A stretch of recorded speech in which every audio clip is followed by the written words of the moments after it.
Yo, welcome back to the channel, boys and girls. In today's video, we are finally doing a 1,000 mile / 1,600 kilometer update on my Yishun R086D frame set. I know a lot of you guys have been asking in the comments in some of my previous videos, as well as on Instagram and even on some of the forums, when am I going to update you guys on this frame set. So the time is finally here, and so I'm really happy to let you guys know what my findings are on the frame set you see behind me.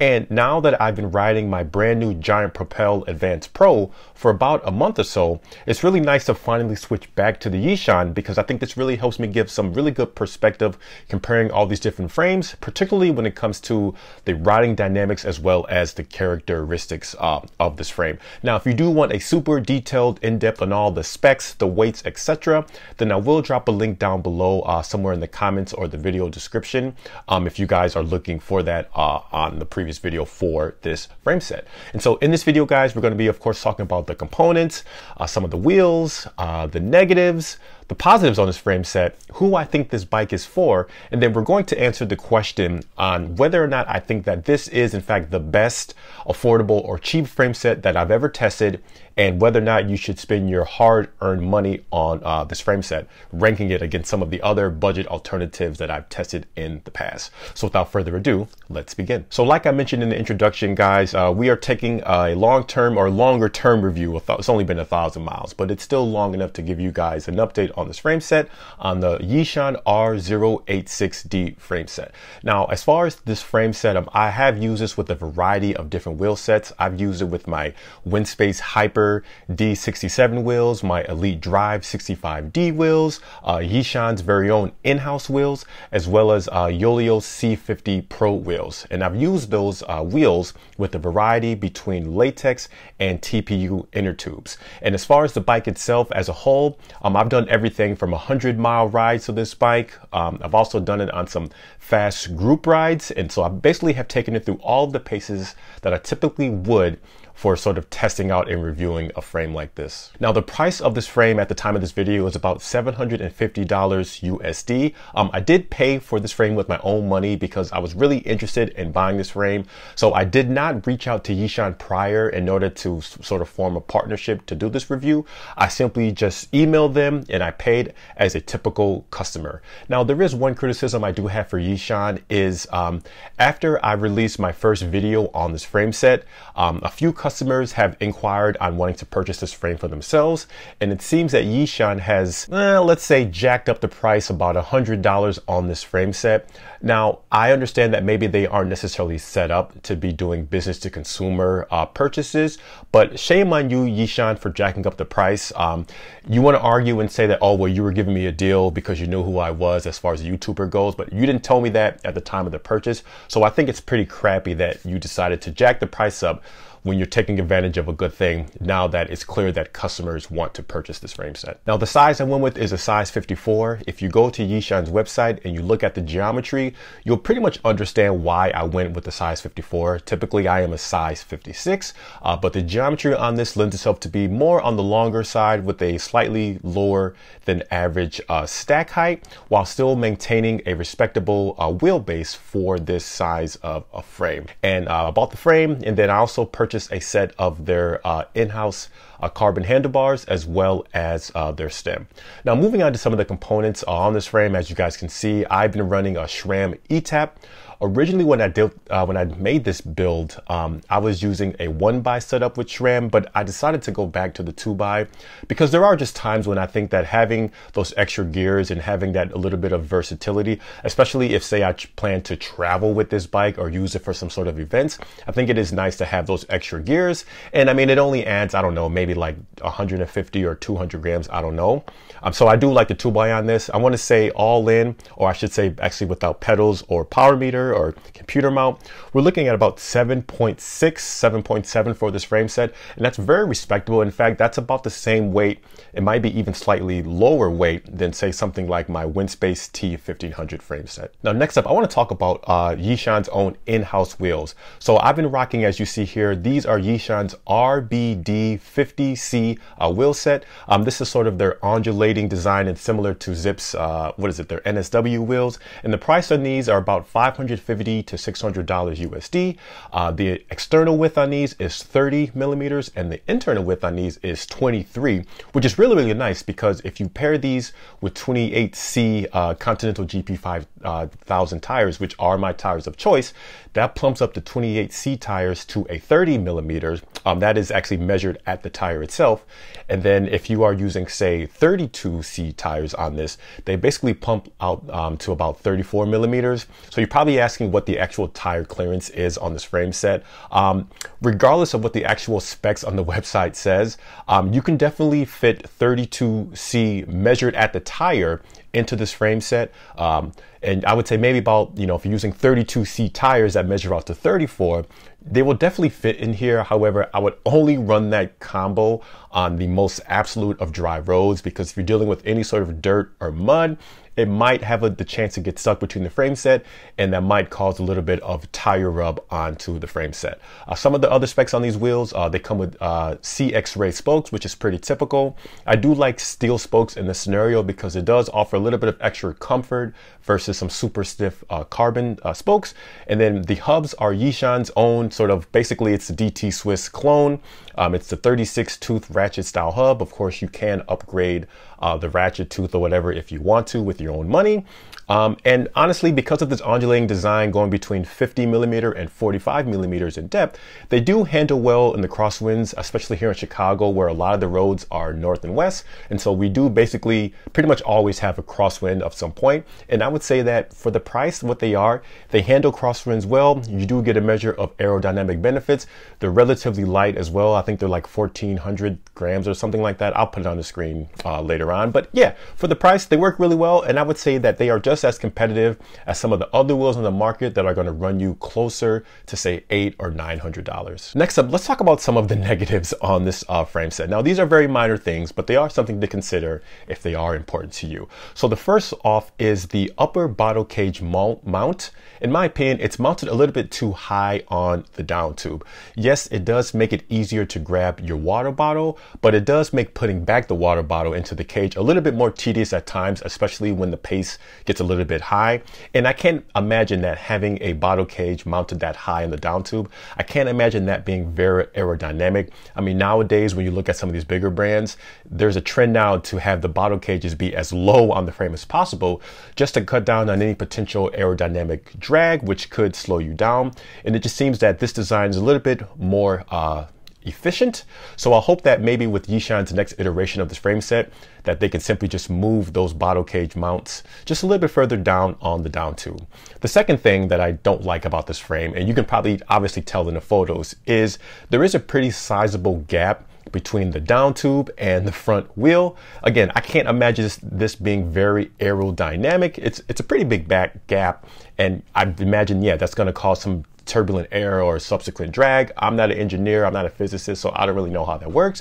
But I hope, again, with the next iteration of this frame, should they decide to make it, that they can maybe close down the gap between the down tube and the tire while keeping the same wheelbase as well as the same reach on this frame set. And the last thing that I don't like about this frame is there really are no color options directly from Yishun. I hope you like matte black because that's really the only color that they offer. Now, granted, Yishun, because they are on the factory side of things, they aren't really set up for direct-to-consumer business. So don't expect to have all these crazy colorways, like maybe if you're ordering from, say, like a Velo build or like a light carbon or whatever. All you're going to get is matte black because they are just a factory. Unless you're planning on ordering, say, 10 plus frames from them, and maybe they can help you out as far as painting out the frame. And again, I do want to emphasize that the fact that they've jacked the price up on this frame, say $100, yes, I do think that the frame is worth it even at that higher price, and I don't want to give Yishun any ideas about jacking up the price any more than what it is. But I think that is just lousy business practice on them to jack the price now that people have a demand for this frame set. Next up, let's talk about some of the positives on this frame, because there are quite a bit actually. So the first one, which is the sole reason why I was interested in this frame in the first place, is the geometry. So again, looking at the geometry chart, the geometry lends itself to be really long and low. In fact, the geometry is so long that I actually have to size down from a 56 to a 54. So for myself, I have long arms. I don't really have that long of legs for my height, but I'm basically all arms. I'm like freaking Scottie Pippen from the '96 Bulls, just all arms in reach. In fact, I'm only 6 feet tall, and my reach is like a 6'4". And so normally what I do is, for all of my frames, I end up having to run like 130 and sometimes even 140 millimeter length stem. And so yes, that's okay, but that does at times compromise the steering dynamics by running such a very long stem. So it's nice to be able to have some of that length be built into the frame itself. And so if you are someone that needs a lot of reach, but you don't want to always have to run super duper long stems, no matter how pro that they look, then that is a huge plus for me. In fact, if you look at the specs on this frame again, there really aren't that many bikes on the market, I don't think at all, that are really offering this sort of length and geometry for this frame set. The second thing that I really like about this frame is the fit and finish. Now again, for $750, you might expect there to be some quirks in the build process. There wasn't anything at all. The bottom bracket area was faced really nicely, and even after 1,000 miles, there's no creaks, no rattlings from the bottom bracket area at all. When it came time to align the calipers to the rotors, I was able to do that in about 10 minutes flat. The only other times I've been able to align a caliper that quickly have all come from bigger brands, and they came from Windspace. All the cheaper ones, like with my Dangfu, my Velo build, my Tantan, all those cheaper $600 frames, I've had to spend like 30 minutes, sometimes even up to an hour, trying to troubleshoot to figure out why I have brake rub.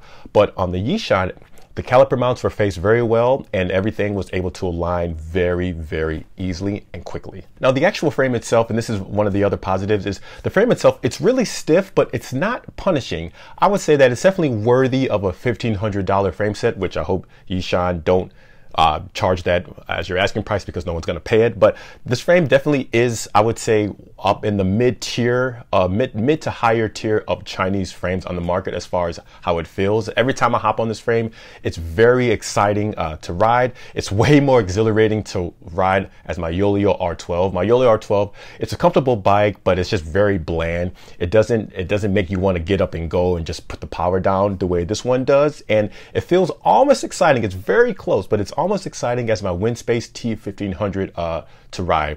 There isn't any noticeable or detectable power loss from the bottom bracket, and just everything just works. When you put everything together, when you build it up, when you take it out on the road, everything just works as it's supposed to. And even when you get fast, you can tell the control that this bike has. Like, it just wants to cruise at the faster speeds.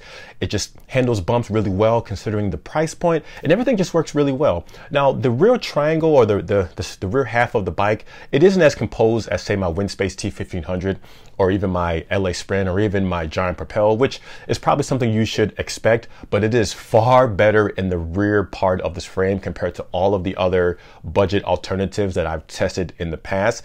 It's just a great bike for what it is. I mean, I don't really have any quirks for what it is, and at the price point, I think it 100% punches above its weight. So I would say just the geometry and the design of this bike as a whole, it really lends itself to being an awesome Gran Fondo, or even just like a road race bike.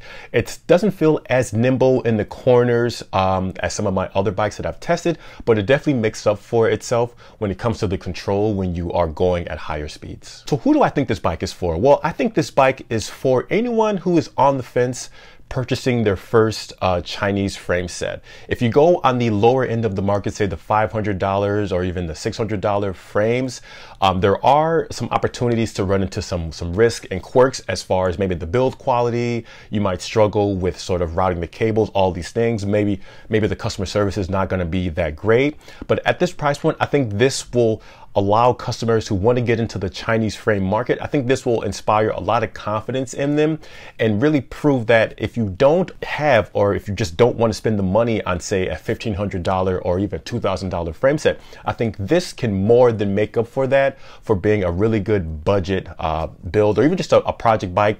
And even though it only comes in matte black, it doesn't mean you can't paint over it. Sure, it might add maybe 100 to 150 grams on that, but as a base frame for it is, yeah, I think this bike is really good for someone who really wants to get into the Chinese frame market for the very first time. I also think this bike would be good for someone maybe who's just getting into crit races. In some of my previous videos, I mentioned with my Magene spider-based power meter that would be a good option for brand new racers, because it's very budget minded, and if you do happen to crash, you're not crashing some $600 power meter. This is the same thing with this frame. Sure, you could probably go with maybe like a used LA Sprint, but again, it's going to be used. Who knows what the warranty situation is going to be like, and it's going to be alloy. But at this price, based on the stiffness, the riding dynamics, the characteristics, and just how this bike feels out on the road, I think this would make a really good bike for someone who wants to try out road racing, and they don't have to worry about crashing their $200, or excuse me, their $2,000 plus frame set if they happen to crash. Now, ranking this Yishun R086D frame set against all my other bikes, I'm not going to list every single one, but just the ones that cost under $1,000 USD. The question is this the best frame you can buy? Well, obviously I've never tested, or I have not tested every single frame on the market, but based on the frames that I have tested that have cost at retail under $1,000, yes, this bike is definitely the one to get. Now, as long as you don't need it to be painted, as long as you're willing to deal with some of the quirks with the customer service. Sometimes, from what I've heard, is some of the customer service reps are really fast to respond to you, and others just may ghost you. But as far as the quality, the fit and finish, the performance, without a question, without a doubt, this is definitely the frame to get for that price point. In fact, if I had to pick this between my Yishun or my Yoleo R12, I would probably go with this over that. Now, the painting, the customer service is going to be better with the Yoleo, especially given at the price point, but it's basically going to be almost twice the price as this, but it most certainly is not twice the performance. And this is a lot more exciting to ride than the Yoleo R12, although I do like my Yoleo for maybe long endurance days out on the road, but sort of a one bike that you can use for fast group rides, put the power down, and actually feel like it has a soul when you're riding it. This is definitely the one to get, guys. So I'm very excited that this is one of the very few frames that I've actually paid for with my own money, because I was just generally interested in what the frame was all about. And I'm happy to say that my suspicions on whether or not this frame was going to be good was actually realized. This is a fantastic bike, guys. And even at the slight price bump that Yishun is offering as of the time of this video, it's still more than worth the price. So I'm gonna leave the video at that for today, guys. And as always, if you have any questions, comments, or concerns, please feel free to leave them down below, and I will check you guys on the next one. Thank you so much for watching. Peace.